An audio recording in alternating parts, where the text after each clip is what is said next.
Aqui. Isso, mais quentinho. Eu fico aqui, depois eu choro no fim do dia. Falo, puxa, ninguém quis ficar perto de mim. Irmãos, eu não sou uma pessoa confiável, porque eu falei para vocês que hoje era a última aula, né? Mas eu não menti deliberadamente. É que nós tomamos uma decisão diferente aí na semana passada de falar um pouquinho mais sobre o código de disciplina. Acho que foi uma aula bem proveitosa. E, e aí, conversando com alguns, a gente entendeu que era uma boa oportunidade da gente falar um pouquinho mais desse assunto. E a nossa aula provavelmente será, inclusive, até um pouquinho mais curta, porque a gente vai se dedicar hoje a analisar um pouquinho mais com calma como que funciona um processo de disciplina mais burocraticamente mesmo, né? E analisando aí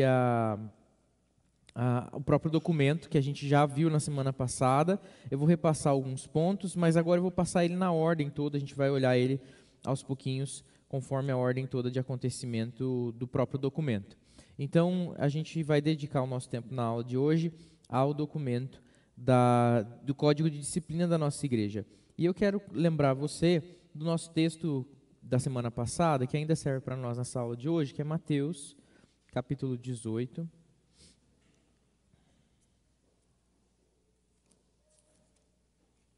Mateus capítulo 18, versículos 15, 16 e 17.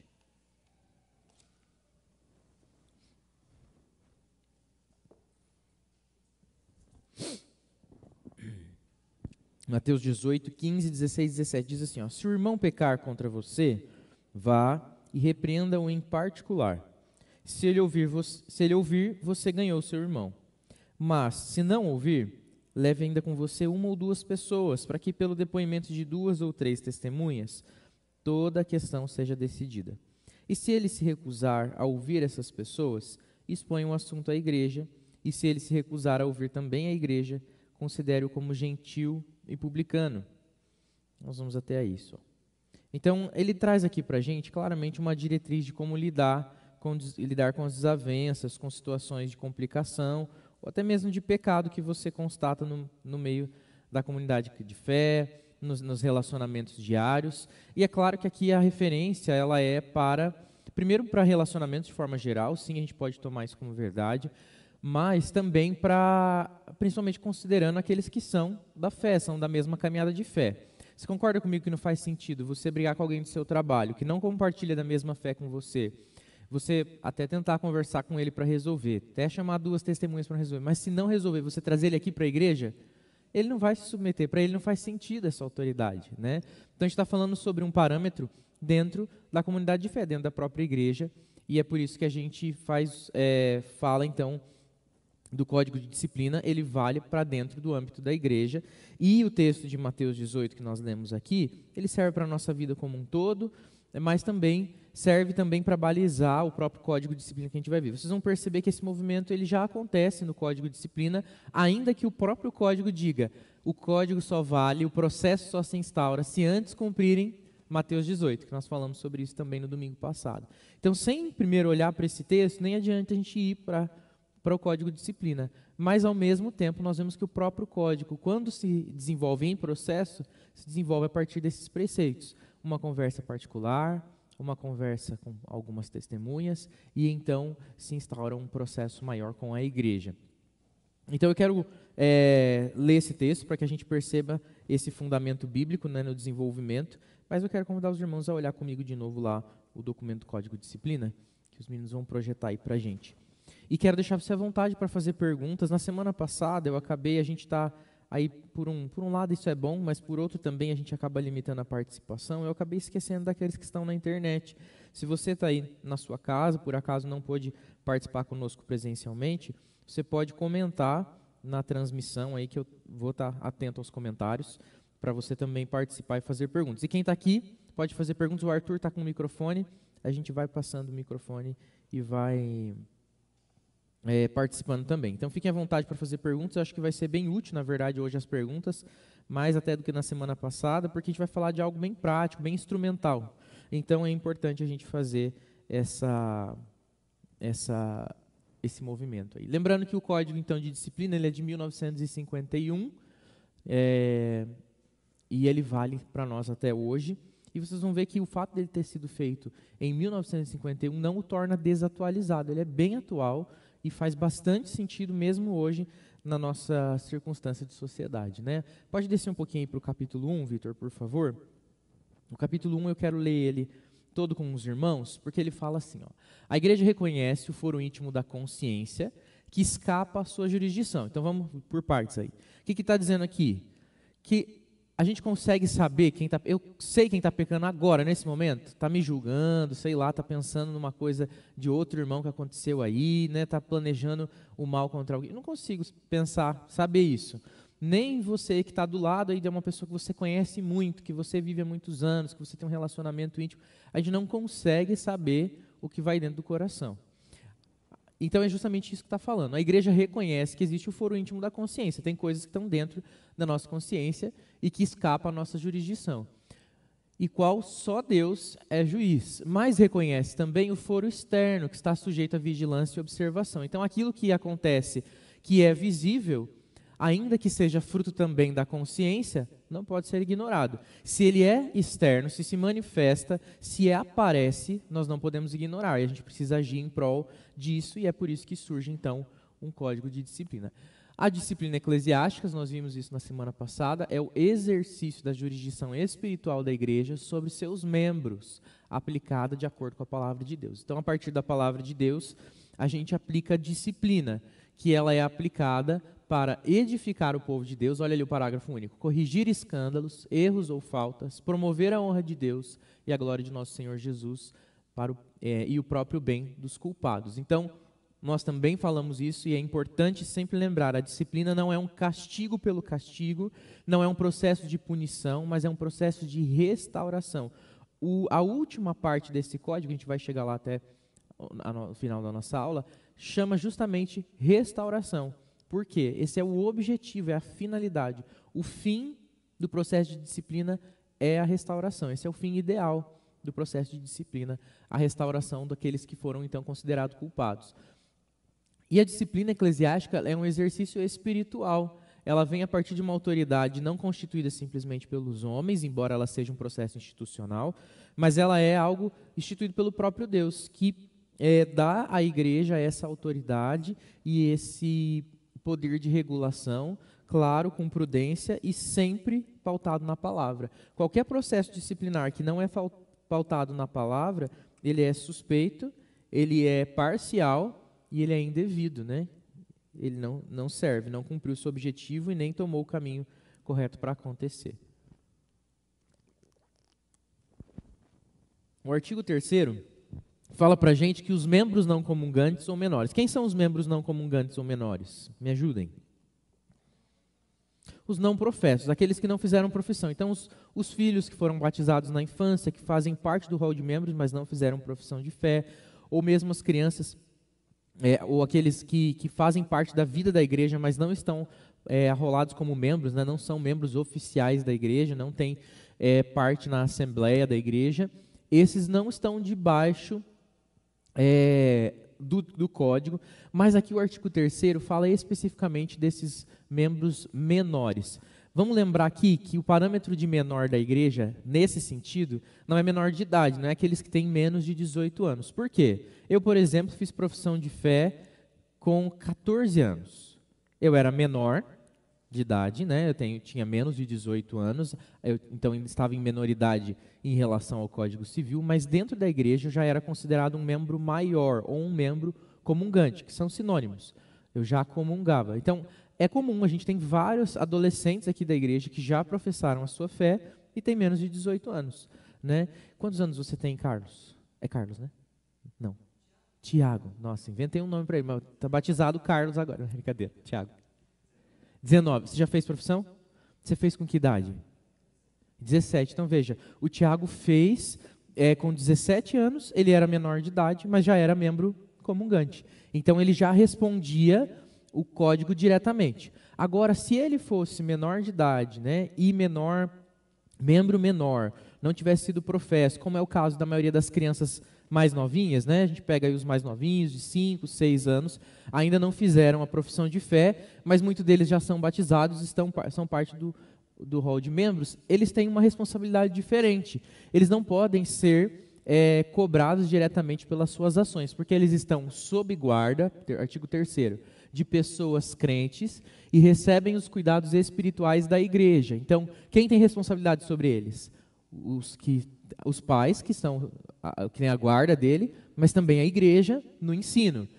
Mas ficam sob responsabilidade direta e imediata das referidas pessoas, ou seja, os que possuem sua guarda, os seus pais, que devem zelar por sua vida física, intelectual, moral e espiritual. Então, quem responde diretamente ao Código de Disciplina são só os membros comungantes. Os não comungantes respondem indiretamente, através dos comungantes que são responsáveis por eles. Então veja que tudo isso que a gente vai ler aqui não se aplicaria a uma criança que faz alguma coisa, que comete um pecado, desobedeceu a mãe, chama o conselho, processa a criança. Não, né? Os pais é que são chamados à responsabilidade de cuidar dos seus filhos nesse sentido. Vamos para o capítulo 2, das faltas. Então as faltas são aquilo que movem um processo disciplinar. Se não há reconhecimento de falta, não tem por que começar um processo disciplinar.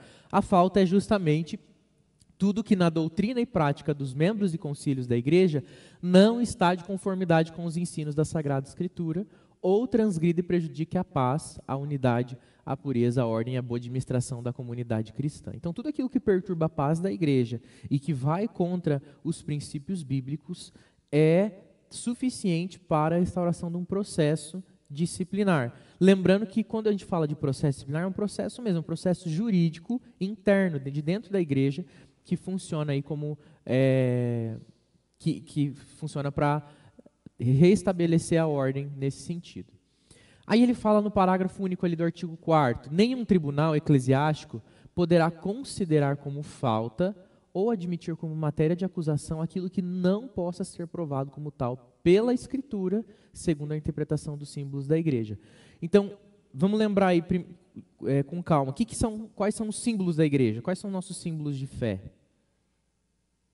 Quem lembra? Que a gente chama de símbolos de fé. O Catecismo Maior, o Breve Catecismo e a Confissão de Fé de Westminster, né? Então, são os documentos que a gente usa para entender que são as nossas... são explicações de como a gente percebe as Escrituras e como nós cremos enquanto denominação. Então, e esses documentos, eles estão pautados na palavra. A palavra sempre vai ter prioridade e autoridade maior, mas os símbolos de fé, eles também têm grande valor para nós, porque eles são os documentos que dizem como a gente crê. Então, através dos parâmetros da Escritura e da interpretação da Escritura pelos símbolos de fé, nós então vamos saber se houve falta ou não. Se transgrediu um desses princípios, há uma falta. Mas se existe essa falta e não tem provas, então o processo não é válido. O processo não é válido. E, inclusive, depois a gente vai ver ali que aqueles que fazem denúncia sem prova podem ser tomados como fofoqueiros aí, né? A omissão dos deveres constante no artigo 3º constitui falta passível de pena, que é a ideia ali do... isso é importante.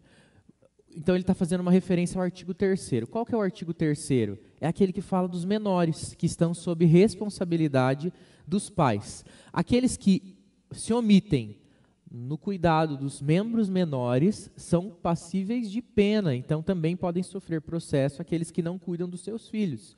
Eles podem responder um processo disciplinar por causa dos seus próprios filhos, né? Pela sua negligência com seus filhos. As faltas são de ação, omissão, ou de omissão, isto é, a prática de atos pecaminosos ou a abstenção de deveres cristãos ou ainda a situação ilícita. Então, o fato de você deliberadamente pecar pode ser considerado uma falta, mas o fato de você deixar de fazer aquilo que você devia fazer como cristão também é uma falta, que é a omissão. Então, não é só fazer algo errado, mas deixar de fazer o certo também é uma falta e pode ser usado como argumento. E ainda ele fala de situação ilícita. O que é situação ilícita? O que vocês entendem como situação ilícita? Fora da lei. Quem que falou? Obrigado, irmão. O irmão João falou. Fora da lei. Qualquer coisa que você esteja fora da lei. Se a gente sabe que existe entre nós um criminoso constatado, mas ele não se entregou à polícia, A igreja tem dever de fazer isso e manter a ordem sobre isso. Se nós sabemos que tem alguém que, enfim, sei lá, faz alguma prática de roubo, seja no trabalho, seja de alguma outra forma, também nós precisamos tomar alguma atitude em relação a isso. Irmãos, eu recebi um recado aqui, que tem um sandeiro com a placa FKI 6C88 com as luzes acesas. Se for de alguém que está aqui dentro, para ir lá apagar as suas luzes. Um sandeiro preto. Stepway. Placa FKI. É de alguém que está aqui? Então deve ser alguém que está nas outras salas. Muito bem, vamos retomando aqui. Se alguém que está em casamento irregular, não está casado, está juntado, enfim, todas essas são situações ilícitas passíveis de processo disciplinar. Tudo isso pode ser, então, alvo de processo de disciplina. As faltas podem ser, então, de 4 formas: pessoais, que atingem indivíduos; gerais, que atingem a coletividade; públicas, que são aquelas que são visíveis; e veladas, quando são desconhecidas. Nós falamos também um pouco sobre isso, alguém tinha comentado na semana passada, puxa, quando envergonha a igreja, quando envergonha, e mesmo quando não envergonha, no sentido de que ninguém ficou sabendo o que aconteceu. Puxa, ninguém sabe o que aconteceu isso, só eu e você, pastor, vamos manter aqui entre nós, vamos deixar em segredo, né?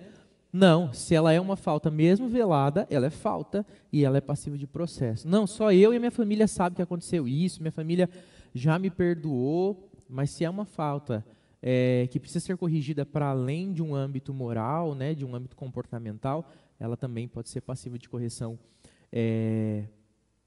pelo processo disciplinar. Tranquilo até aqui? Então, falta pessoal, geral, pública e velada. Irmãos, eu sei que pode parecer enfadonho ficar lendo e falando, né? Eu não vou fazer isso com o artigo inteiro, com o código inteiro. São 16 páginas, a gente não terminaria isso até 11 horas. É que esse começo ele é importante porque ele lança a base. E aí eu vou me deter um pouquinho mais nos primeiros capítulos, depois nós vamos pular vários capítulos, porque é um processo bem assim, como que escreve o processo, como que, a gente não vai ver isso, nós não vamos desenvolver um processo disciplinar aqui, né? Isso quem vê são os concílios, que precisam saber isso com detalhe, os pastores, os presbíteros, nós vamos aqui conhecer de linhas gerais. Então, vocês não vão precisar saber aqui depois, vocês vão ver que tem um capítulo inteiro sobre como se desenvolve o processo, né? Até o cabeçalho do processo, os dados que vão no processo, a gente não vai se deter nisso, então a gente vai ganhar tempo depois. Mas aqui eu vou aos pouquinhos, porque eles são importantes para nós, esses artigos que estão aqui, tá bom? Então vamos lá. Quem podem ser alvo, então, das faltas? Os tipos de falta, eles são importantes, porque nem sempre as faltas são cometidas por indivíduos. Como assim, pastor?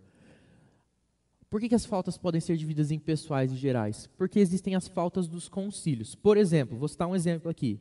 Vamos supor que o Conselho da Igreja Presbiteriana do Tarumã tome uma decisão imoral, ou faça alguma coisa que seja imoral enquanto conselho, não enquanto indivíduo. Não foi o pastor Lucas que tomou uma decisão, mas o conselho lá fez uma ata com uma decisão incorreta, antibíblica, estipulou mais um sacramento, né, a ceia, o batismo, a ceia, e disse que também vir à igreja é um sacramento. Isso fere a palavra, isso fere os nossos símbolos de fé, né? Então isso seria uma decisão indevida. Quem que julga o conselho? E agora? Quem que corrige o conselho? Como que faz isso? Então existem algumas faltas que podem ser cometidas não por pessoas, mas por órgãos, por concílios. E eles também estão englobados aqui. O artigo 7º vai falar justamente disso. Então, os concílios também incidem em falta, eles também podem ser faltosos quando? Quando tomam qualquer decisão doutrinária ou constitucional que flagrantemente aberra dos princípios fundamentais adotados pela igreja. Então, qualquer decisão que difere dos princípios adotados pela igreja. Ou quando eles procedem com evidente injustiça, desrespeitando disposição processual de importância ou aplicando pena em manifesta desproporção com a falta. Em primeira instância, quem julga casos de disciplina na igreja local é o conselho. O conselho vira um tribunal e ele segue o código de disciplina para julgar. Se nesse julgamento ele é desproporcional na pena ou injusto com aquele que foi acusado de alguma forma, ele também pode ser processado por uma falta. Tá bom? Então é isso que está querendo dizer ali na linha B. Na linha C ele diz assim, ó, são deliberadamente contumazes na desobediência às observações que, sem caráter disciplinar, o Concílio Superior fizer no exame periódico do livro de atas. Olha só, vamos lembrar aqui na estrutura da nossa igreja.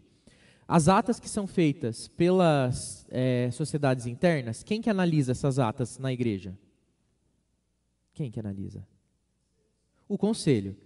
O conselho também faz as atas das suas reuniões, das suas decisões. Quem que analisa as atas do conselho? O presbitério. Quem analisa as atas do presbitério? O sínodo e, consequentemente, o Supremo Concílio faz essa análise também. Então, sempre existe um olhando pelo outro, né?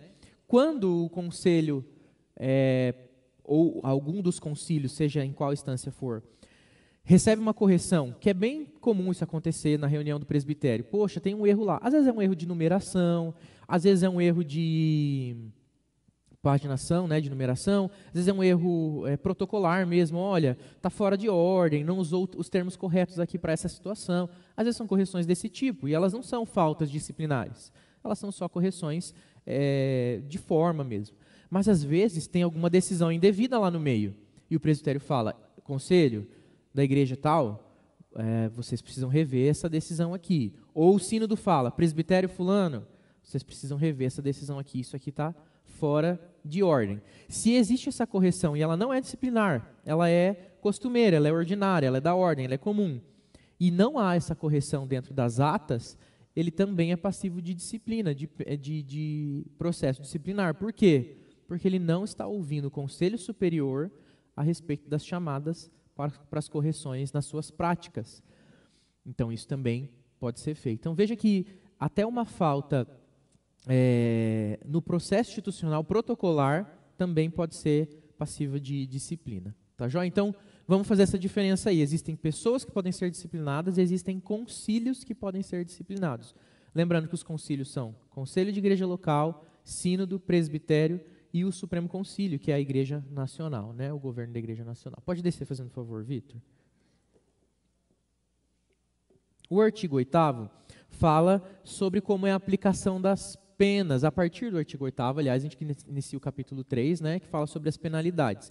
Então, a pena é justamente aquilo que a pessoa recebe quando ela é julgada e que vamos dizer assim, em uma linguagem mais simples, né, é o castigo pelo que ela fez de errado, né? E isso pode ser muito brando, isso pode ser só uma correção, e a gente vai ver quais são os tipos de pena que tem aí, mas existe essa resposta que é dada no processo disciplinar. E pode ser que tenham processos que não terminem em pena nenhuma, que perceba que o processo é indevido, que a acusação é indevida e não termina em pena. E às vezes o acusado sai absolvido e o acusador é que é penalizado, porque às vezes o acusador pode também ser injusto. Então, nem sempre que alguém é acusado de alguma coisa, isso a gente tem que ter muito cuidado. Aliás, isso na sociedade como um todo. Hoje em dia existe um movimento muito forte, politicamente falando, e de todos os lados, tá, gente? Não é só direita, ou só esquerda, ou só centro, ou qualquer outra linha política que faça isso, né? Mas é a ideia de implantar a dúvida. Eu não preciso ter uma notícia verdadeira, eu só preciso semear a dúvida. Isso virou uma arma política muito forte no nosso tempo, porque a informação hoje espalha muito rápido, não é verdade? Se eu falo um negócio aqui, acontece um negócio aqui em Curitiba, rapidamente o mundo inteiro pode estar sabendo, dependendo da amplitude do que está acontecendo. Então, às vezes, eu não preciso dizer lá que a irmã Lucilene, eu não preciso provar que a irmã Lucilene cometeu um pecado, mas eu posso dizer, irmãos, me parece que eu vi a Lucilene dando uma facada em alguém esse final de semana, né? E eu tenho detalhes, né? A cara da Lucilene, nervosíssima, estressada, né, Luci? Anda com uma faca sempre, né? A cara dela fazer isso, imagina. Mas assim, estou falando uma situação absurda só para a gente visualizar como é possível você semear dúvida. E quando você ousa fazer isso através de um documento, a pessoa fala, puxa, se o pastor escreveu um documento dizendo que viu a Lucilene dando uma facada em alguém, deve ser sério. Eu nem preciso que seja verdade. Se eu quero prejudicar a Lucilene, eu já consegui prejudicar a imagem dela. É fato que pelo menos uma parte da igreja vai ficar suspeito. Puxa, Lucilene escondeu bem, hein? Parecia uma pessoa tão boa, tão tranquila. Todo mundo vai falar, puxa, porque o pastor, nossa, é o pastor, né? Escreveu lá um documento falando que a Lucilene fez isso. Não preciso levantar essa suspeita. E é por isso que o processo disciplinar, ele não é injusto com o acusado. E a gente precisa ter esse filtro também. Nem todo mundo que está em processo de disciplina é culpado de fato, até que se prove a sua culpa. E pode ser muitas vezes má fé de um acusador. Então, no processo disciplinar, eu poderia sair penalizado e a Lucilene comprovadamente absolvida falar, gente, isso não aconteceu, isso aí é má fé do pastor Lucas que quer prejudicar a Lucilene. Então, por isso a gente precisa ter esse filtro. Leve esse filtro não só para situações dentro da igreja, mas para fora também. Será que tudo que você lê como notícia realmente aconteceu? Será que tudo que você vê falando que fulano foi pego fazendo não sei o quê, não é uma tentativa de manipular e derrubar a imagem de pessoas, sejam elas quem são? E é por isso que eu falo aqui que eu não estou falando que tem um lado que faz mais, um lado que faz menos, porque eu não estou defendendo uma figura, mas a verdade. E a gente precisa ser zeloso com a verdade. Então tem muitas notícias que saem por aí, sejam de figuras políticas, sejam de artistas, até mesmo de pastores, que nem sempre são verdadeiras, né? Nem sempre são verdadeiras. Então a gente tem que tomar muito cuidado para não julgar no próprio coração sem ter a certeza disso. O primeiro artigo vai falar que existe essa possibilidade, que não existe pena sem que haja sentença eclesiástica proferida por um conselho competente após o processo regular. Então, não existe penalidade sem processo. Se você ouviu falar de alguém, fulano está em disciplina, e não teve processo, ele não está em disciplina. E se ele tiver de fato, então esse concílio precisa ser denunciado, porque ele agiu com falta, ele foi injusto. Volta lá naquele artigo, né, que a gente leu e que diz lá que se o concílio cometer injustiça, ele pode ser denunciado.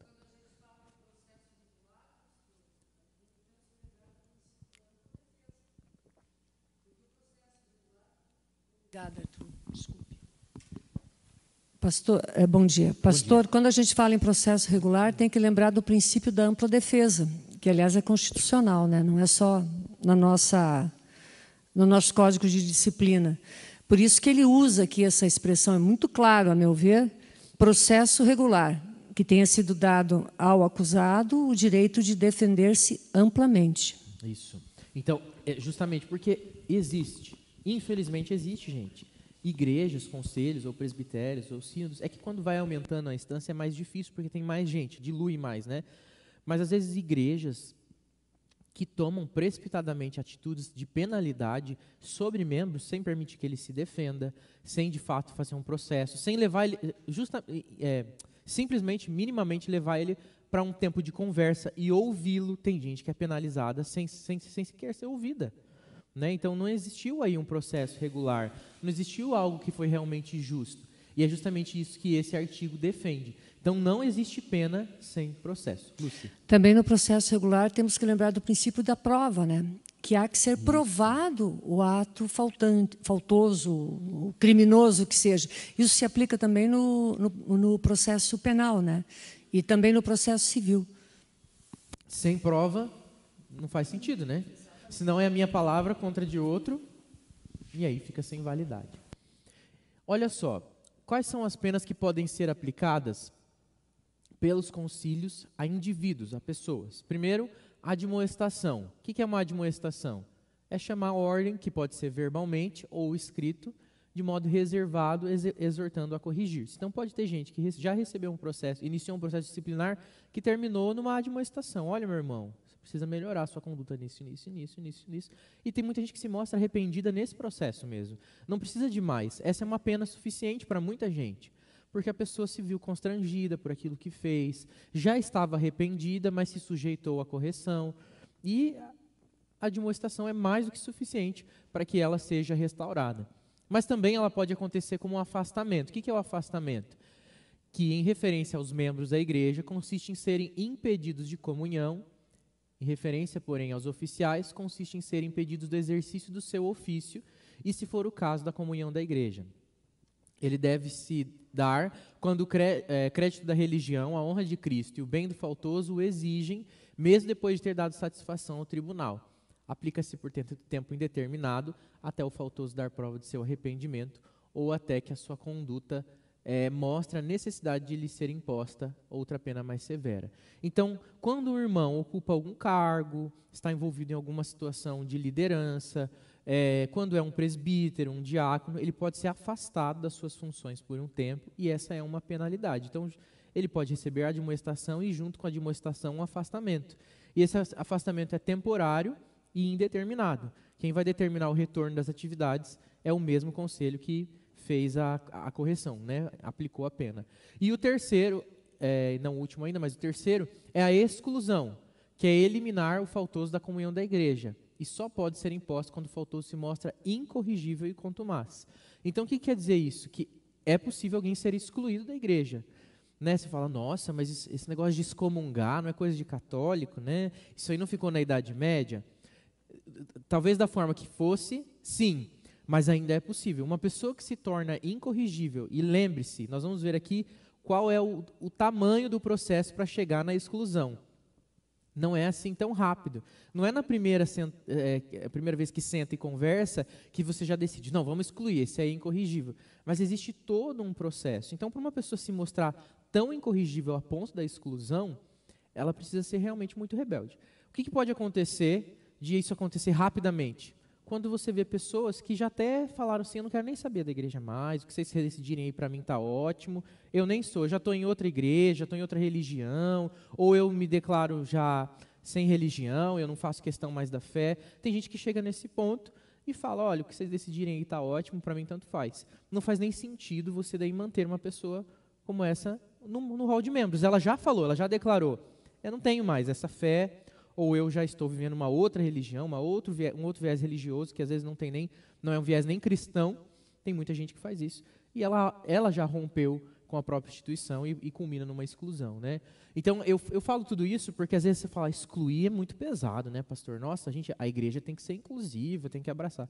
Fato. Mas ela também não é um lugar bagunçado, ela tem ordem, ela exige uma ordem e um funcionamento. Então, mas a exclusão é um caso muito específico. Quando vocês já viram membros serem excluídos da igreja? Alguém já viu alguém ser excluído da igreja? O Vitor já levantou a mão, eu também já vi um membro ser excluído da igreja. Mas veja que dentro de nós aqui, pouquíssimas pessoas viram, né? Eu e o Vitor, 2. E são casos bem raros mesmo, não é muito comum. O caso que eu vi era uma pessoa que manifestadamente mudou de religião e deixou claro que não queria mais seguir não só essa denominação, mas essa religião, essa linha religiosa do cristianismo, né? Muito bem. E a quarta ali, a última, é a deposição, que é a destituição do ministro, presbítero, diácono de seu ofício. Essa só acontece com oficiais e com ministros, e que é ele ser deposto, ou seja, ele não ser mais aquilo que ele era. Um ministro, quando se torna incorrigível, ou quando o seu erro pode gerar consequências muito grandes para a instituição, vergonha do nome de Cristo, desonra, e ele também não se corrige, ele pode ser deposto, deixar de ser ministro. E se ele quiser ser ministro de novo lá na frente, se arrepende, vive um processo de restauração, ele precisa passar por todo o processo de ordenação novamente, se submeter como candidato, como aspirante dentro de uma igreja local, como candidato num presbitério, passar pelo sermão de prova e aí ser ordenado ministro novamente. E o presbítero, ele pode, depois de ser deposto, ser eleito presbítero de novo, e o diácono? Com uma nova eleição, um novo processo de reconhecimento da igreja local. Mas uma vez deposto, ele não volta no meio do mandato, por maior arrependimento que tenha, se ele for deposto, ele deixa de ser presbítero, deixa de ser diácono, né? Então essa quarta só se aplica nessas três situações: ministro, presbítero ou diácono. Os concílios superiores só podem aplicar aos inferiores as seguintes penas. Aqui agora então começam as penas para concílios e não para pessoas, mas para o concílio. Lembrando que o concílio nunca é assim, o presbítero da igreja, o pastor da igreja tal cometeu um pecado. Não, ele é julgado aí como indivíduo. Mas se o conselho, o presbitério, o sínodo tomam decisões que são questionáveis, né, injustas, enfim, comprovadamente reprováveis, eles são passíveis de processo e podem receber as seguintes penas. A primeira dela é repreensão, que é a reprovação formal de faltas ou irregularidades, com ordem terminante de serem corrigidas. Então é dizer lá, olha, o concílio tal repreende o concílio inferior a respeito disso, e ele tem tantos dias para corrigir a sua falta. Que vamos dizer, é o equivalente à admoestação, mas no nível conciliar. A interdição, que é a pena que determina a privação temporária das atividades, que é equivalente lá ao afastamento, né? Então perceba que existe uma equivalência. Mas vamos pegar um conselho de igreja local. O presbitério fala: o conselho da igreja de Tarumã está em interdição durante aí 6 meses. Quem vai cuidar da igreja do Tarumã é o presbitério, porque o conselho está em irregularidade. Até ele estabelecer regularidade, é ele que vai cuidar. E o terceiro é a dissolução, que é desfazer mesmo aquele concílio, seja um presbitério, seja um sínodo, seja um conselho de igreja local. Eu já vi isso acontecer também, são casos também mais raros, menos raros do que exclusão, mas também de conselhos inteiros que são dissolvidos. Todos os presbíteros são destituídos do seu cargo e o conselho se desfaz e o presbitério assume o conselho da igreja local por tempo determinado, né, ou indeterminado, até que restaure a ordem, haja nova eleição e tenha uma restauração também desse concílio. Então é possível acontecer isso, que é a dissolução. Então são essas três formas que podem receber a penalidade de um concílio. No caso de interdição ou dissolução, deve haver recurso de ofício. Esse aqui acho que dá para a gente pular, deixa eu só ver se eu anotei algum parágrafo específico desse artigo. Qual que é o artigo que é esse? É o 10. Parágrafo 2, eu anotei aqui. As penas aplicadas a um concílio não atingem individualmente seus membros, cuja responsabilidade pessoal poderá ser apurada pelos concílios competentes. Então veja que uma dissolução de um conselho, de um presbitério, pode dar consequência a um processo individual. Vamos supor lá, nós temos um conselho de uma igreja local, uma decisão conjunta errada.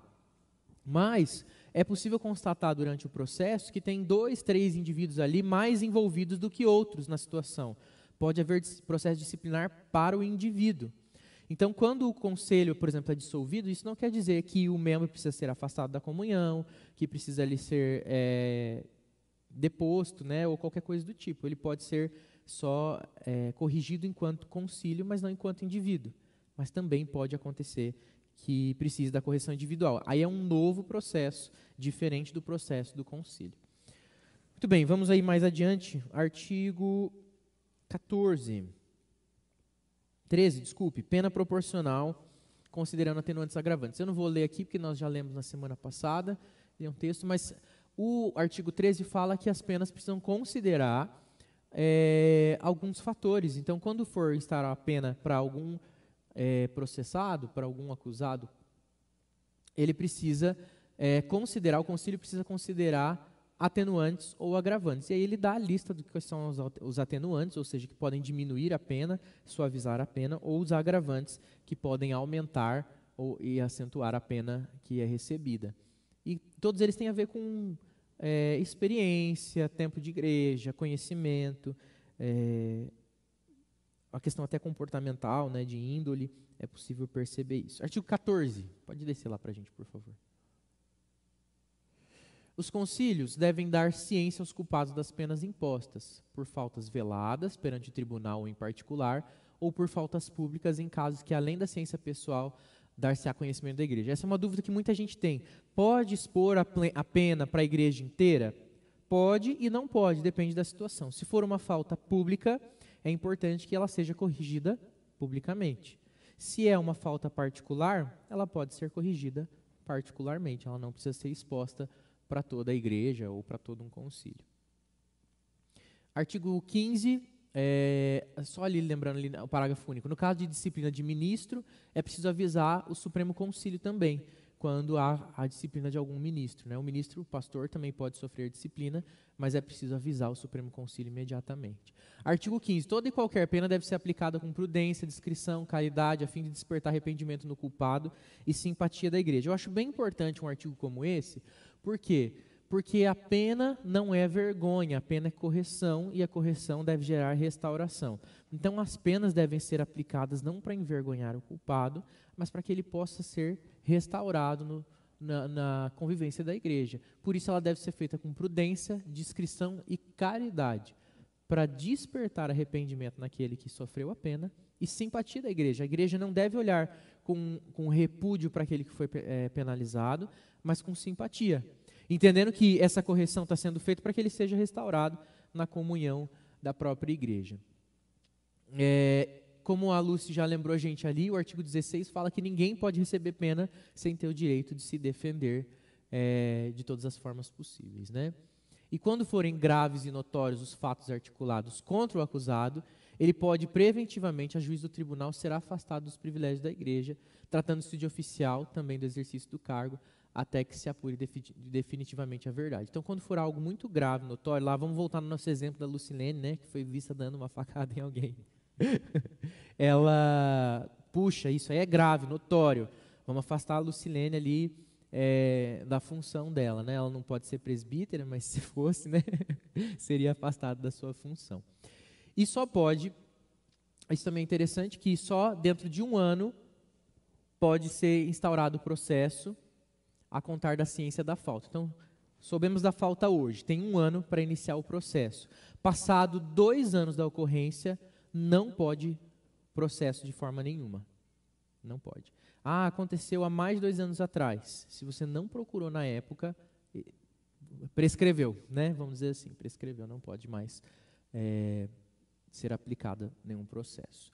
Os tribunais. Então, vamos falar aqui um pouquinho dos tribunais. Eu vou tentar não ler tanto e falar mais, que é justamente quando um concílio, melhor dizendo, deixa de ser um órgão administrativo para ser um órgão judiciário e começa um processo disciplinar.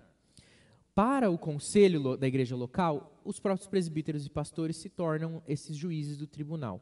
No caso de presbitério, sínodo e supremo concílio, existe uma comissão que é escolhida para julgar esses casos. Então, é feita uma comissão, e não desculpe, deixa eu me corrigir, nos casos de sínodo e supremo concílio. No presbitério ainda é o presbitério todo, né, o plenário todo que julga, né, Lúcia? Não me falha a memória, e é isso, né? O presbitério inteiro que julga, no caso do presbitério. É sínodo e supremo que tem comissão, né?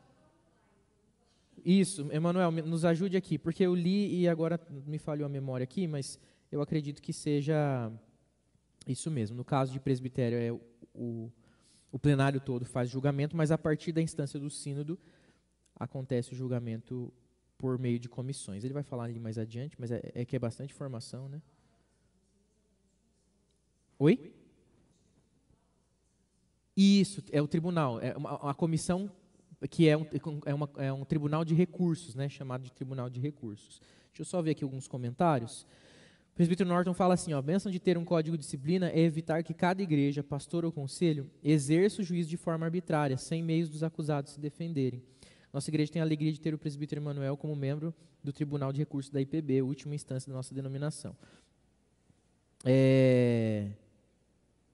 Isso. Então, ó, o presbítero Emanuel corrigiu a gente aqui, né, deu para a gente aqui a diretriz, no caso do presbitério, o próprio presbitério se transforma em tribunal e os sínodos têm tribunais, que são as comissões, né, que é a comissão que se torna tribunal de recursos. Não, ele está dizendo que não é comissão, não é uma comissão, é um tribunal de recursos, isso. Então, é escolhido um tribunal, no caso do Supremo Concílio, são 7 membros, sendo 4 pastores, 3 presbíteros, que se formam como um tribunal de recursos. Isso é porque comissão tem outro tipo de regimento, né? Então, não é comissão, porque tribunal é tribunal, ele está descrevendo aqui para a gente. Obrigado, presbítero.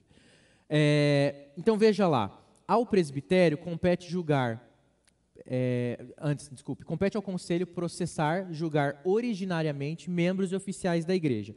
Então, a gente precisa sempre ter em mente essa ideia das instâncias, vamos dizer assim. Conselho de igreja local, presbitério, sínodo e supremo concílio.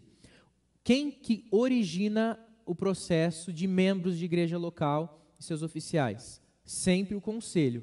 Nunca um membro de igreja local pode iniciar o seu processo num presbitério, por exemplo. É irregular.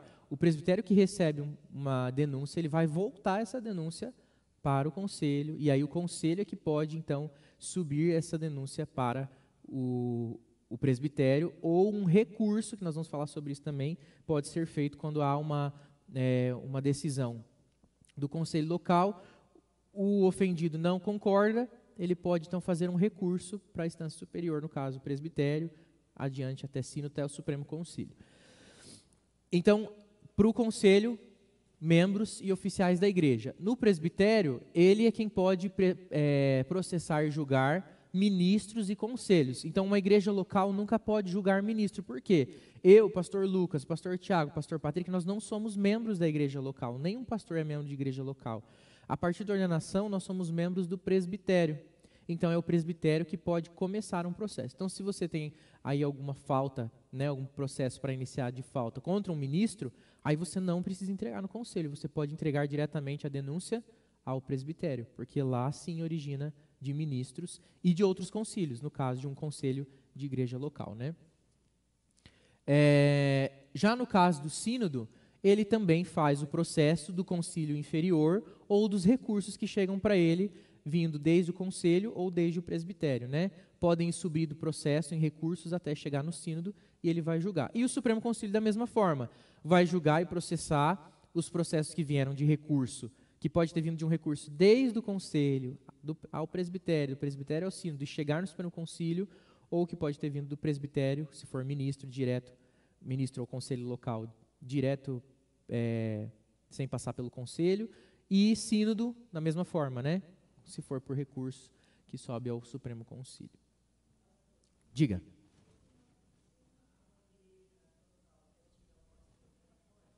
Uma igreja quer tirar o pastor? Essa é uma prática bem equivocada que as igrejas fazem, dona Clarice, que é, por exemplo, fazer abaixo-assinado para tirar pastor, ou fazer abaixo-assinado para deixar pastor. O conselho decidiu e a igreja quer que o pastor fique, mas o conselho decidiu que tire. Isso é uma prática insubordinada. Hã? Isso. Às vezes a igreja quer tirar e o conselho quer deixar. Às vezes a igreja quer deixar e o conselho quer tirar. Essa discordância que existe, ela vem de uma falta de entendimento do processo da própria igreja e de submissão. Primeiro porque a gente tem um governo representativo. Os presbíteros da igreja representam os membros da igreja. A partir do momento que eu não estou em acordo, eu preciso acessar esse presbítero que me representa e conversar com ele, ou com eles, no caso, né, com os vários presbíteros. Se eu acho que o conselho tomou uma decisão equivocada, eu preciso conversar com eles ou simplesmente entender que Deus os colocou como autoridade e eu fui usado para isso quando eu exerci o meu poder de voto na Assembleia e elegi aquele como meu representante. Né? Ou a igreja como um todo elegeu. Mas eu não votei. Não votou, mas a igreja votou. Se ele está lá é porque ele alcançou maioria de votos. Então, ele foi eleito porque ele representa a igreja de alguma forma. Muitas pessoas o escolheram.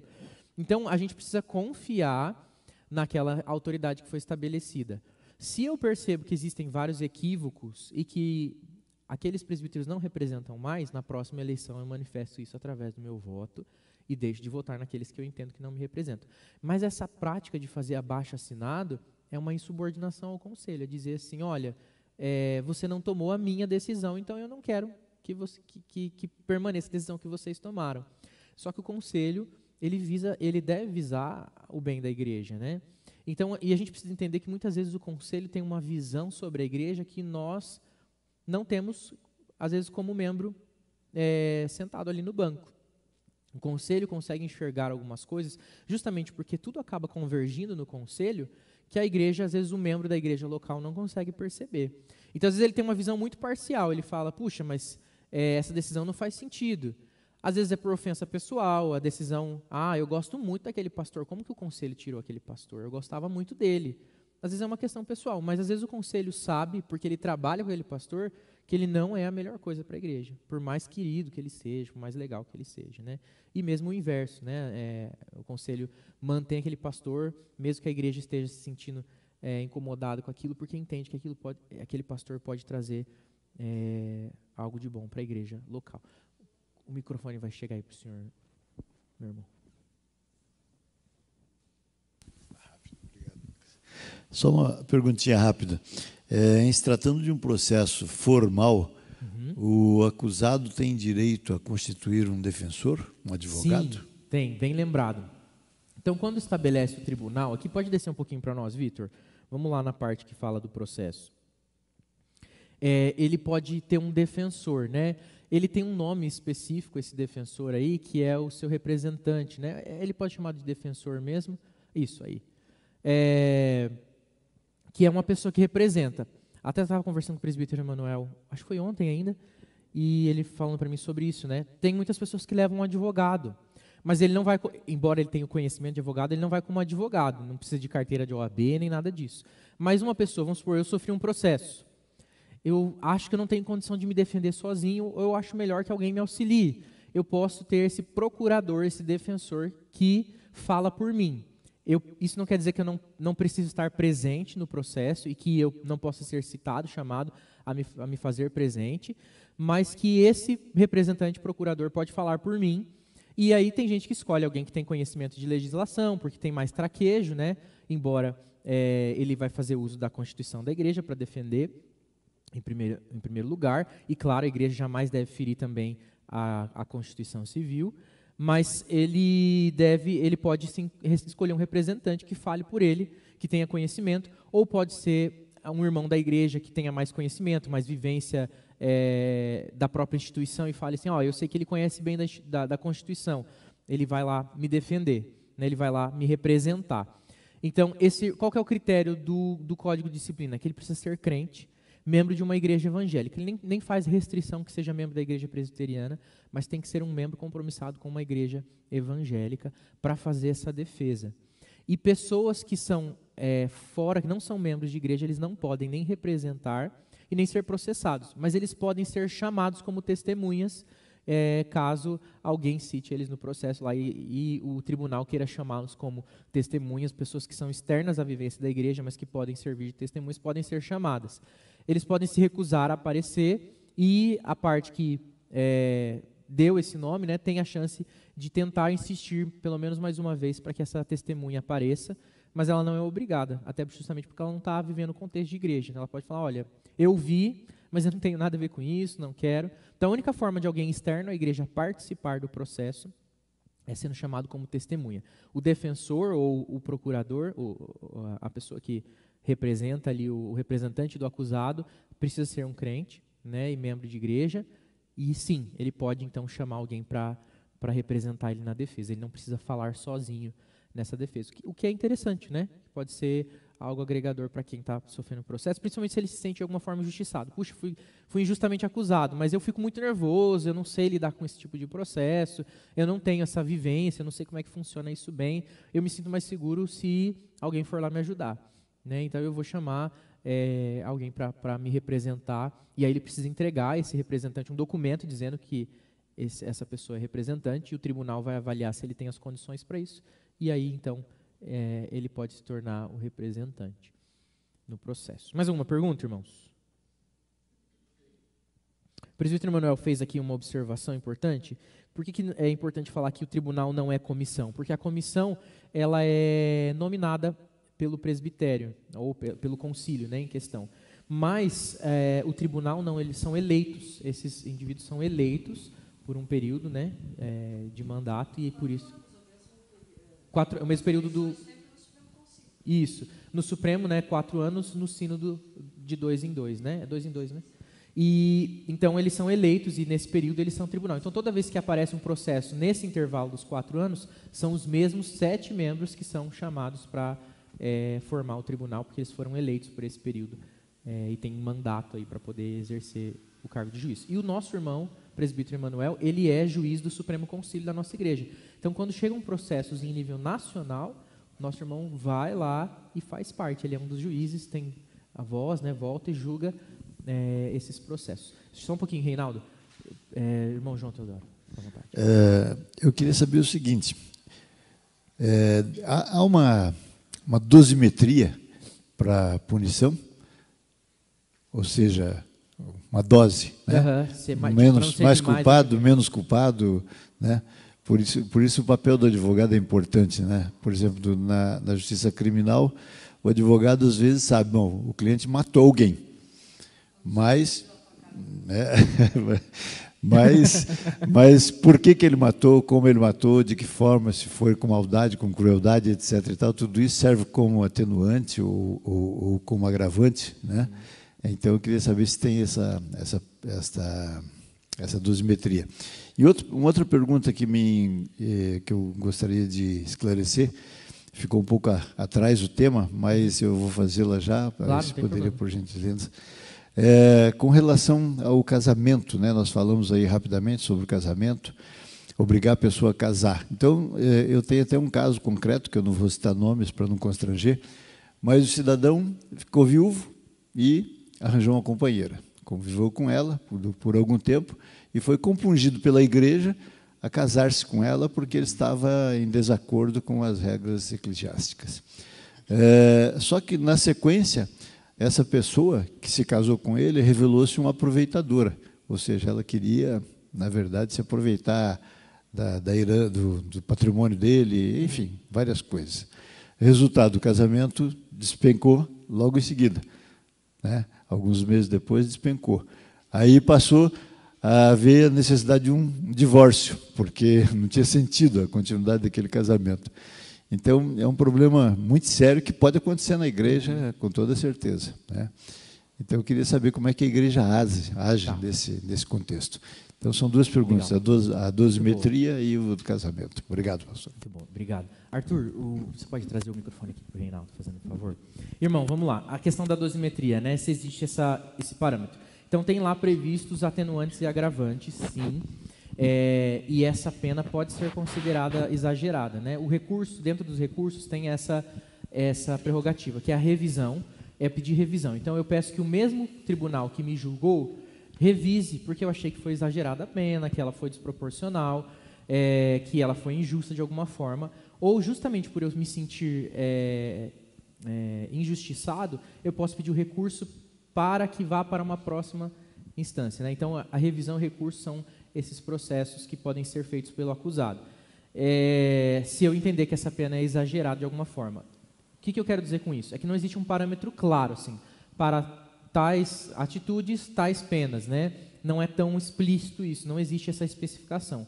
Mas existe uma questão bem mais subjetiva, de analisar o comportamento, o desejo de arrependimento. O que é muito claro e aparece muitas vezes no Código de Disciplina é o indivíduo que demonstra arrependimento, ele sempre é tratado com mais brandura.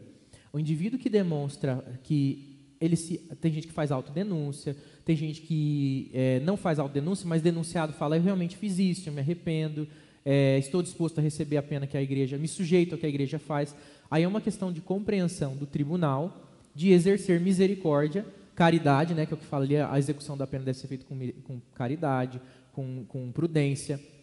Por quê? Porque a ideia não é massacrar o indivíduo, não é que eles sejam punido exemplarmente, né? Mas que ele seja corrigido suficientemente na sua situação. Se o processo de disciplina serve para correção e restauração e o indivíduo já mostra uma grande disposição de restauração, então o processo disciplinar ele só vai firmar o que já aconteceu ali. Mas ele não tem necessidade de punir de tal forma que ele se sinta injustiçado. Então não faz sentido eu dar uma pena intensa, ainda que o pecado seja notório, público, mas não faz sentido eu dar uma pena exagerada para alguém se ele já demonstrou profundo arrependimento. Então, o único parâmetro que vai ter mesmo é o artigo lá que fala dos atenuantes e agravantes, que, deixa eu ver se eu tenho anotado quais são aqui, qual que é, mas nós passamos por ele ali, né? Isso, lá no artigo, isso, ali quando fala das penas, né? Acho que é 13, 14, por ali, um pouquinho mais adiante. Mas, então, o único parâmetro que tem é esse atenuantes e agravantes. Isso, aí o artigo 13, que fala aí, né? Vai dar a lista de atenuantes, então, pouca experiência, ignorância de doutrina, influência do meio. Até alguém me perguntou semana passada, o que seria essa influência do meio? Imagine você, um irmão, jovem na fé, recém-convertido, começando a sua caminhada e que toda a sua família não é convertida. Existe uma influência cultural muito forte no contexto dele, não é verdade? Ainda que ele seja maduro, adulto, tenha condições de pensar por si, ele vem de uma cultura muito grande, muito forte, e a gente sabe que o ambiente familiar influencia muito as nossas decisões, a nossa cosmovisão. Então ele tem influência do meio, isso precisa ser considerado. Puxa, ele não tem experiência de fé e ainda tem um meio que favorece que ele esteja lá. Agora, influência do meio nesse caso não quer dizer assim, puxa, é que ele estava lá num lugar, ele estava na boca de fumo, e aí, puxa, os traficantes influenciaram ele mal. Primeiro que se ele já se colocou nessa situação, não é influência do meio, foi decisão pessoal, né? Então, não é esse tipo de influência. Mas dá para considerar que o ambiente familiar é um ambiente inevitável. Você não vai deixar de me convertir, vou sair da minha casa, porque minha família não é crente. Não existe isso, não faz nem sentido. como cristão é ali que você deve permanecer mesmo, né? Mas então é uma influência do meio que pode induzir ao erro, né? Ele ainda está amadurecendo o seu processo de fé. Então são essas coisas que precisam ser consideradas. Bom comportamento anterior, uma pessoa que nitidamente não tem uma prática imoral, enfim, incorreta, né? E a gente percebe que teve um deslize ali numa situação. Uma assiduidade nos serviços divinos, uma pessoa que está constantemente presente nos cultos e tem desejo de servir, colaboração nas atividades da igreja, humildade, desejo manifesto de corrigir-se. Então veja aqui, aparece aqui e aparece várias outras vezes, desejo manifesto de corrigir-se, ausência de más intenções e confissão voluntária. Então aqueles que demonstram claro arrependimento e desejo de transformação, eles precisam ser tratados com mais misericórdia e graça na hora de ser corrigido. Vamos falar da questão do casamento aí. Essa é uma questão importante porque a gente precisa considerar isso biblicamente. É que a gente ainda às vezes absorve alguns conceitos que são corriqueiros da nossa sociedade e a gente vai aceitando. O primeiro constrangimento vamos pegar essa situação que o irmão citou. O constrangimento, quem que se submeteu ao constrangimento? Foi a igreja que submeteu o irmão ao constrangimento de se casar ou foi ele que se submeteu ao constrangimento de uma relação indevida? Primeiro foi ele. Se ele é um cristão e sabe dos princípios, ele não devia ter iniciado uma relação nesses termos. Ele iniciou, então ele se dispôs a esse constrangimento. A igreja foi lá e constrangeu ele a se casar? Em parte sim, mas ele já sabe que tinha que se casar. Então casou-se, porque a igreja obrigou. Aí realmente ele levou uma rasteira. Mas levou e não levou. Você há de concordar comigo que alguém que se coloca, alguém maduro, já viúvo num segundo casamento, se coloca numa relação onde ele não estabelece um compromisso firmado com alguém, é porque ele sabe que essa relação não é 100% confiável.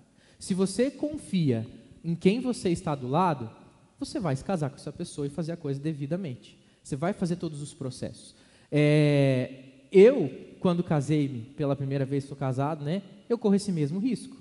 Da minha esposa, não corro o risco dela ser aproveitadora, porque eu não tenho nada para oferecer. Mas corro o risco dela também estar me enganando de alguma forma. E que pode, não financeiramente, mas moralmente, de alguma forma. A gente sempre está sujeito a isso de alguma maneira. Então é por isso que a gente tem um processo de namoro, um processo de conhecimento, de amizade, para que haja isso. O que acontece com os recasados, que é muito comum? A falta de paciência de ter um processo de namoro. Ele fala, já sou velho, vou ficar namorando. Então decida de uma vez que você quer e se case. Aí muitos vivem vida conjugal sem estar casado. O que eu quero dizer com isso? Relações sexuais ilícitas, um namoro que tem cara de casamento. Por quê? Porque ele fala, eu já sou adulto, já sou maduro, eu sei o que eu quero da vida. Se você sabe o que você quer da vida, então faça as coisas e proceda de maneira correta. Se case. E aí eu vou falar uma coisa aqui, que os irmãos podem discordar de mim à vontade. Mas ele não foi passado para trás sozinho. Por quê? Ele também estava fazendo uso dela. Quando ele sujeitou uma mulher, sendo um homem cristão, a não se casar com ele e manter uma relação marital com ela, como se fossem casados, ele está usando ela também. Ele só quer o corpo, ele só queria a companhia, mas não o compromisso completo. O casamento estabelece um compromisso completo. Você se compromete a todos os riscos que estão sujeitos ao casamento, inclusive de perder dinheiro, que foi o que ele acabou tendo esse sofrimento. Então veja que a relação de uso foi para os dois, e os dois saíram ali de rasteira, vamos dizer assim, levaram a rasteira. É óbvio, ela foi uma aproveitadora, ela queria tirar dinheiro, isso acontece com muita gente, infelizmente, mas isso nunca vai justificar o fato dele não ter se casado. Ele também usou daquela senhora, porque ele não quis se comprometer com ela até a última consequência. Então ele não estava disposto a estar com ela de fato. Ele só queria aquilo que ela podia oferecer. Companhia, talvez sexo e talvez alguma outra coisa que ele encontrou ali na relação com ela que ela podia oferecer. A partir do momento que ela deixou claro os interesses dela, aí ficou doído para ele, né? Então, se você vai se envolver no casamento, você precisa ir até a última consequência e fazer os passos corretos para isso. Então, a igreja só constrangeu ele a se casar porque ele se constrangeu primeiro a sofrer uma relação de ser usado e também de usar alguém. de usar alguém. É bem ruim isso, assim, é bem constrangedor, porque é constrangedor para a igreja também chegar em 2 pessoas maduras e ter que falar, meu irmão, você sabe o que tem que fazer o certo, vá se casar, né? O correto é se casar, é estabelecer o compromisso, para que haja essa relação. É super delicado isso, né? É super delicado, porque você não está falando sobre comprar um celular, você está falando de 2 vidas que estão se unindo ali. Mas então a gente precisa levar isso com a seriedade que é. Se nós estamos falando de uma coisa tão séria, então eu preciso me comprometer com seriedade, ou eu deixo aquela relação, não em prol simplesmente do meu desejo pessoal. Então, eu não sei se eu respondi aí toda a dúvida, mas acredito que seja algo nesse sentido. Reinaldo, fique à vontade, meu irmão. Vou tentar tomar mais uma água. Bom dia. Bom dia. O meu, na verdade, é um comentário apenas, não é nenhuma dúvida, né? Eu quero fazer um comentário sobre a igreja que eu participava. Eu estou ouvindo tudo aqui e vendo a diferença, algumas coisas, né? Legal. Até ontem eu descobri que a irmã ali, nós éramos da mesma igreja, né? É mesmo? Só de bairro diferente, né? Uhum. Mas a situação que eu vou falar é a situação de pastores mesmos dentro da igreja, tomando decisões por si próprio, né? E a igreja que, se me permitem falar, que era a igreja batista, um modelo diferente de igreja batista, talvez, né? Uhum. Mas a igreja, sim, o pastor tomou uma decisão, talvez equivocada, mas com o consentimento de alguns membros, né, de reescrever o pacto da igreja. E a igreja batista, algumas, né, elas têm uma certa liberdade local, ela não segue uma autoridade geral ou um pacto nacional ou até internacional, né? Então, em um ato só, o pastor destituiu mais de 40 membros. Nossa. Nessa situação, porque ele reescreveu o pacto, algumas coisas que ele concordava, que não concordava, ele mesmo não concordava com o pacto geral da igreja, e acabou destituindo tantos membros de uma vez só. Então, uma situação muito séria de uma igreja de mais de 50 anos, né? E outras igrejas também, algumas, né, estão tentando tomar talvez o mesmo rumo, né, por conta disso. Então, né, o comentário que eu quero fazer aqui é que pelo que eu entendi, né, da igreja aqui, da igreja presbiteriana em si, a importância de sempre ter uma revisão acima, né? Isso é muito importante, né? Sempre não parar em um só, né? Isso. Não ter essa autonomia local. Eu sei que talvez o presbitério tenha certa autonomia, os pastores têm certa autonomia, mas sempre a decisão deve ser revisada por alguém superior àquele que tomou a decisão, né, anterior, para que não haja erros e não haja uma decisão própria, algo pessoal naquilo, né? Isso é muito importante, né? Fortalece a comunhão, o respeito, né, e o compromisso, em primeiro lugar, com a palavra, e não algo pessoal, né? Então, é só um comentário que eu queria fazer, e gostei muito, inclusive, da explicação sobre casamento do pastor, aí, que serve para nós também, né? Muito bom, muito bom. Irmão, eu vou aproveitar essa tua fala, que ela é bem importante, que é aquilo que o presbítero Norton comentou lá no YouTube, que é essa ideia de que não fica sujeito a um indivíduo que tem um rompante e resolve decidir as coisas por conta própria, né? Então, veja, uma pessoa ter poder de tirar 40 outras pessoas de uma vez só, isso é muito sério. E eu vejo que isso até acaba sendo um prejuízo para a própria denominação batista, né? Porque nem todas as igrejas que carregam o nome batista, às vezes estão convencionadas à convenção batista. A igreja batista tem uma estrutura que permite que a igreja local tenha certo poder ali para decidir independentemente das outras. Na igreja presbiteriana isso é um pouco diferente, né? A gente sempre é federado, a gente sempre está ligado à instituição nacional. Então, a gente precisa seguir esses princípios. Então, eu não posso, de repente, aqui como pastor, falar assim, eu acho que tem que corrigir um monte de gente aqui, nós vamos disciplinar tantos. Não, eu não posso tomar essa decisão sozinho, ela é sempre feita pelo conselho da igreja. E aí eu quero aproveitar esse gancho, porque tem um artigo lá no artigo 28, Vitor, leva para mim lá no artigo 28 a página, que é quando fala sobre suspeição e incompetência. O que é suspeição e incompetência? Suspeição é que pode ser que tenha alguém envolvido no tribunal que seja um suspeito. Vamos supor que alguém faz uma denúncia contra a Vitória, minha esposa. Alguém fez uma denúncia contra ela. Quem que vai julgar ela? Só um pouquinho. Quem que vai julgar ela? O conselho da igreja. Quem está lá no conselho? Eu, o marido. Vocês acham que eu vou julgar a favor ou contra? A tendência é que eu seja sempre mais ameno. Ainda que eu possa reconhecer que ela tem um erro e falar, não, irmãos, eu sempre vou querer defender ela. Poxa, minha esposa. Então, eu sou suspeito. Na verdade, eu sou totalmente suspeito para julgar o caso dela. Vamos supor que acontece isso em algumas igrejas, que tem presbíteros que são parentes e o pastor é parente de presbítero. Então tem 3 indivíduos lá, de 5 aqui, por exemplo, na nossa igreja, 5 presbíteros. 3 são parentes, 2 são parentes. Nós tínhamos esse caso, por exemplo, o presbítero Luiz Alves, o presbítero Paulo são parentes. E um terceiro lá, que é parente, é denunciado. Puxa, tem bastante gente com voz dentro do conselho que pode ser suspeito. Essas pessoas podem participar desse tribunal? Não. Existe uma disposição lá, artigo 28, que fala sobre suspeição. O juiz deve dar-se por suspeito e, se o não fizer, será arguido de suspeição por qualquer das partes nos seguintes casos: se for marido, parente consanguíneo ou afim, ou até terceiro grau de uma das partes. Se estiver de modo tal envolvido na causa que a decisão seja proferida, que a decisão proferida possa afetá-lo. E se tiver intervido no processo como juiz de instância inferior, ou tiver mesmo procurador ou testemunha, sido procurador ou testemunha de alguém.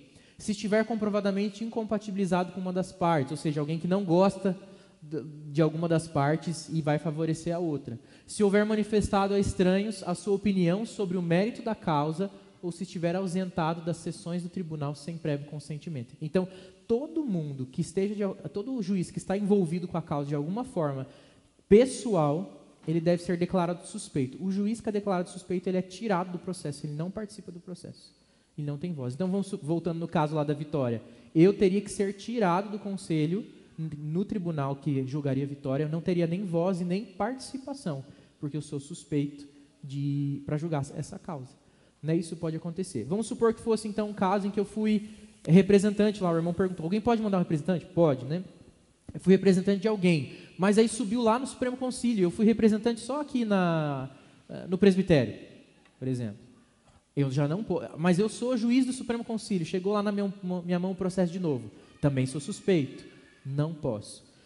Então a suspeição é importante para manter também esse princípio de que eu não me envolva pessoalmente com as situações, porque muitos desses casos que acontecem de pastores que fazem isso é um envolvimento pessoal, ou mesmo de conselhos que fazem isso, é envolvimento pessoal. Então até isso é evitado no Código de Disciplina. E o outro processo está lá no artigo 37, Vitor, por favor, que é a incompetência. O que é incompetência? É quando você tem alguém que não pode julgar. Por exemplo, alguém tem uma queixa contra o pastor da igreja e entregou essa queixa no conselho. O conselho pode julgar?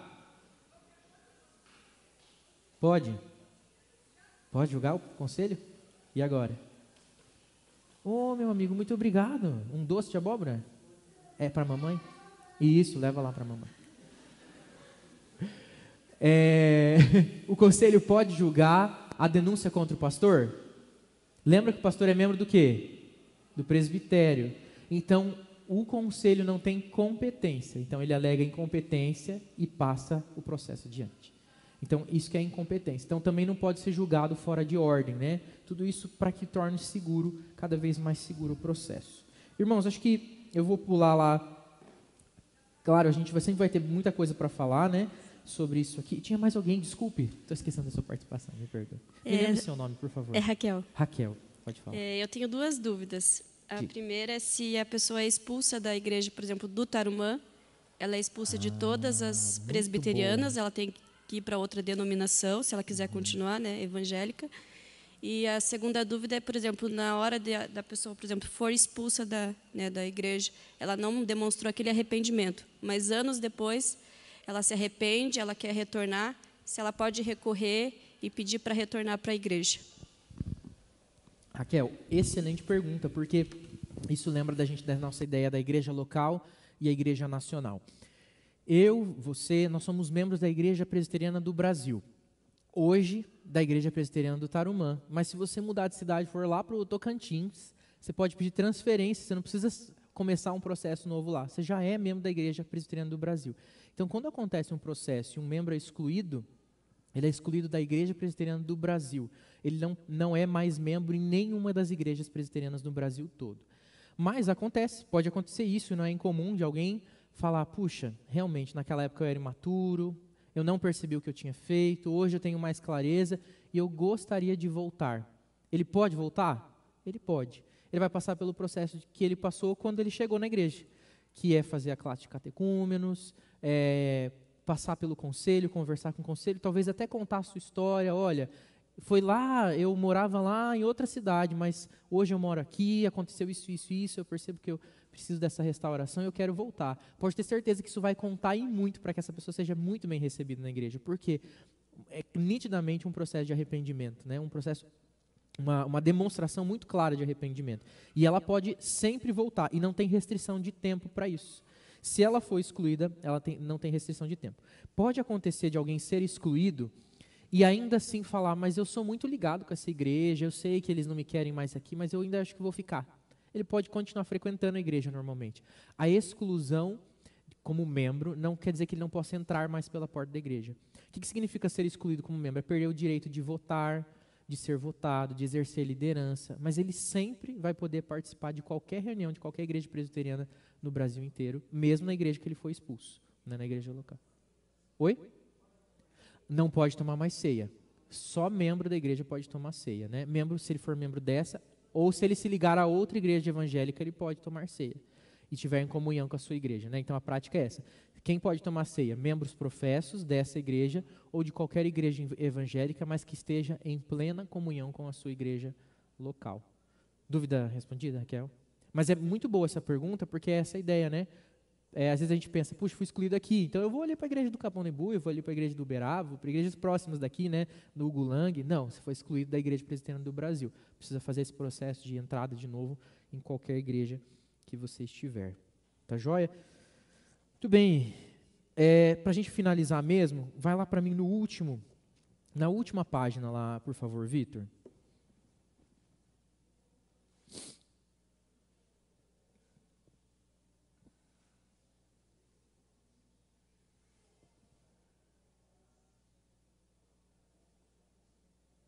Vocês viram que tem bastante coisa, né? Aí, volta um pouquinho. Esse aí, restauração. Esse é o último capítulo, e eu vou ler ele com vocês, porque ele deixa claro o objetivo da disciplina. Todo faltoso terá direito à restauração, mediante prova de arrependimento, nos seguintes termos. No caso de ter sido aplicada a penalidade com prazo determinado, ou seja, ele cumpriu a pena que foi determinada, o concílio, ao termo deste, chamará o disciplinado e apreciará as provas de seu arrependimento. B. Passa lá para a gente, por favor, Vitor.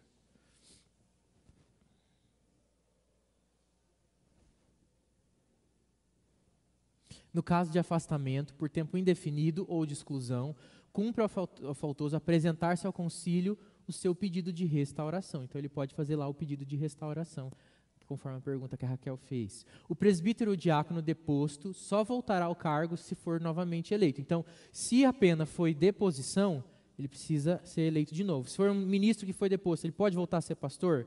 Sim, se ele passar por todo o processo de ordenação. A restauração de ministro será gradativa.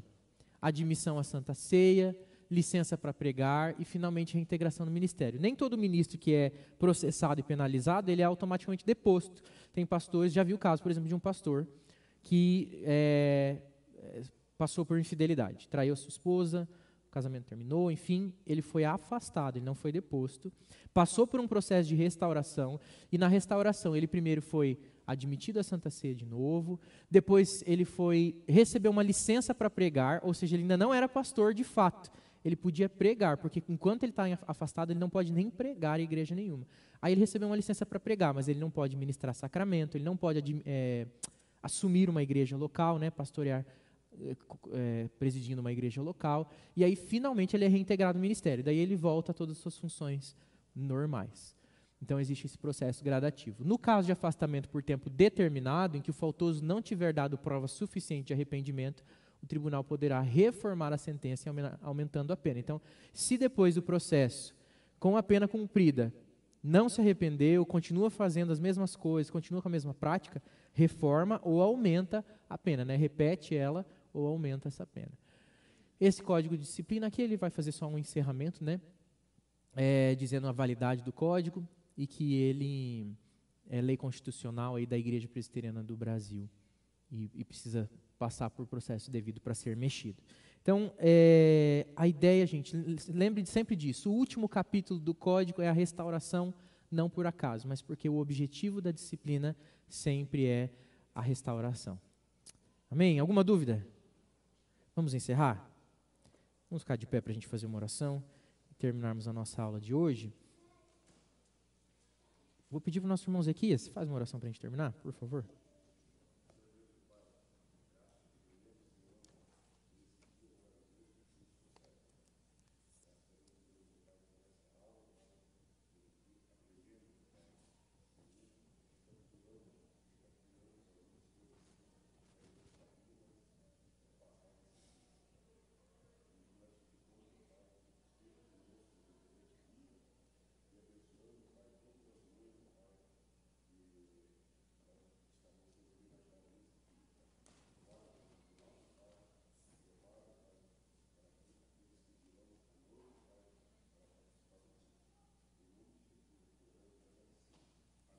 Amém, amém. Deus abençoe, irmãos. Até logo mais à noite, lembrando da nossa reunião de oração hoje às 6 horas.